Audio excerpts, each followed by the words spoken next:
C'est notre mets national, la poutine. Mais que serait-il sans son fromage qui fait squick-squick? Moi, je me rappelle quand j'étais plus jeune, j'avais un cousin qui descendait de Montréal, puis s'achetait une grosse poche de fromage en crotte pour la faire congeler parce qu'il n'y en avait pas ailleurs. C'est nous qui a inventé la poutine, fait que c'est pas mal nous qui avons inventé le fromage en grains. Je me rappelle dans les années 60, quand ça a commencé, là, il n'y avait pas de sauce. C'était du fromage puis des frites. Voilà que nos grands producteurs de fromage en grains veulent en faire une appellation réservée.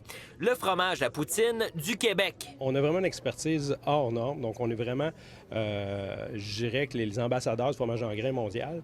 Fait que pour nous, ça, c'était hyper important de le taguer québécois. Concrètement, ce qui va changer pour les fromageries qui vont décider d'embarquer dans le projet, c'est entre autres l'étiquetage. Donc, il faut s'attendre à ce que sur des emballages comme ceux-là, on y voit apparaître un nouveau logo, le fromage à poutine du Québec.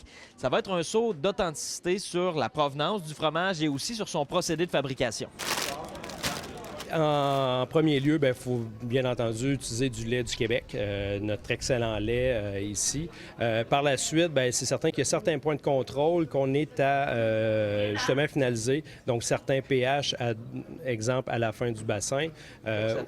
Pour que ça fasse quick-squick, bien entendu. Puis également, le taux de sel. Également, là, donc, il y a 5 à 6 points au niveau des audits qu'on va devoir respecter. Ça n'empêche pas les autres fabricants qui ne souhaitent pas adhérer à cette indication-là de continuer à en fabriquer. C'est juste que si on veut adhérer puis avoir ce sceau qui protège l'origine du produit, il va falloir respecter le cahier de charge. En plus de valoriser l'expertise locale, les producteurs estiment que ce nouveau saut d'authenticité pourra leur ouvrir de nouveaux marchés à l'étranger, alors que la poutine gagne en popularité à l'extérieur du Québec. Dans nos analyses, on s'est aperçu qu'il y a des gens qui voulaient avoir accès aux produits d'origine. C'est le Conseil des appellations réservées et des termes valorisants qui devra traiter la demande des fromagers. Déjà dans la province, l'agneau de Charlevoix, le cidre de glace du Québec ou encore le maïs de Neuville ont leur appellation réservée.